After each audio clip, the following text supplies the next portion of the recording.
కరీంనగర్ జిల్లా తిమ్మాపూర్ మండల రామకృష్ణ కాలనీ సుభాష్ నగర్ లో పోచమ్మ తల్లి దేవాలయం నూతన విగ్రహ ప్రతిష్ఠ మహోత్సవం ఘనంగా కొనసాగుతుంది. అర్చకులు ఉరుమండ కిరణ్ శర్మ ఆధ్వర్యంలో గత 3 రోజులుగా గణపతి హోమం, ప్రాణ ప్రతిష్ఠ, విగ్రహ ప్రతిష్ఠ మొదలగు పూజా కార్యక్రమాలు నిర్వహించారు. ఇందులో భాగంగా నేడు పోచమ్మ తల్లి బోనాలు జరిగాయి.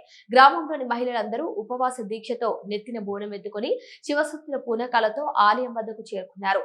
అనంతరం అమ్మవారికి నైవేద్యం సమర్పించి మొక్కులు తెరుచుకున్నారు.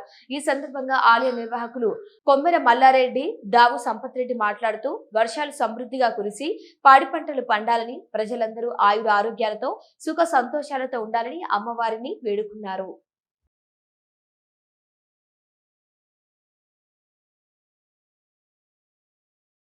గత 3 రోజులుగా పోషమ్మ ప్రతిష్ట కార్యక్రమం కొత్త పోషమ్మ పెట్టడం జరిగినది, గుడి కట్టడం జరిగినది.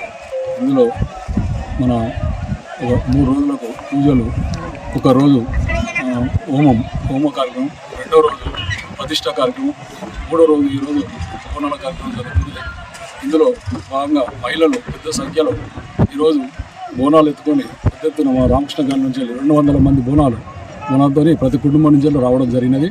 అలాగే అందరూ సుఖ సంతోషాలతో ఉండాలని, వానలు కురవాలని, రైతులు అందరు కొద్దిగా వానలు లేక అందరు ఇబ్బంది పడుతున్నారు.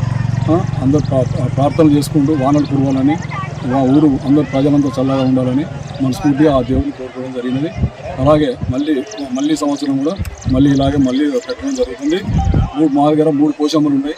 ఒకటి సుభాష్ నగర్, ఒకటి రామకృష్ణ కాలనీ, ఒకటి చెర్లపల్లె. ఇది కూడా ఒకటి పెట్టడం జరిగింది. మా ఊరు పెద్దగా ఉన్నందున సుభాష్ నగర్ వారు ఇక్కడ అందరి కోరిక మేరకు పెట్టడం జరిగినది. నా పేరు సరోజన. గత 3 రోజుల నుంచి పోచమ్మ గుడి కాడ హోమము, ప్రాణ ప్రతిష్టలు జరిగినాయి. పెద్ద ఎత్తున బోనాలు వచ్చినాయి. బోనాల పండుగ చేసుకుంటున్నాం. వర్షాలు కురవాలి, వ్యవసాయం బాగా వండాలి, అందరు బాగుండాలి, అందులో మేము ఉండాలి, మా లీడర్లు అందరూ బాగుండాలి, మంచి పనులు చేయాలి. నేను విగ్రహాన్ని మీరు కొంచెం స్పాన్సర్ చేయాలంటే వెంటనే నేను చెప్పి విగ్రహదాతగా నేను స్పాన్సర్ చేయడం జరిగింది.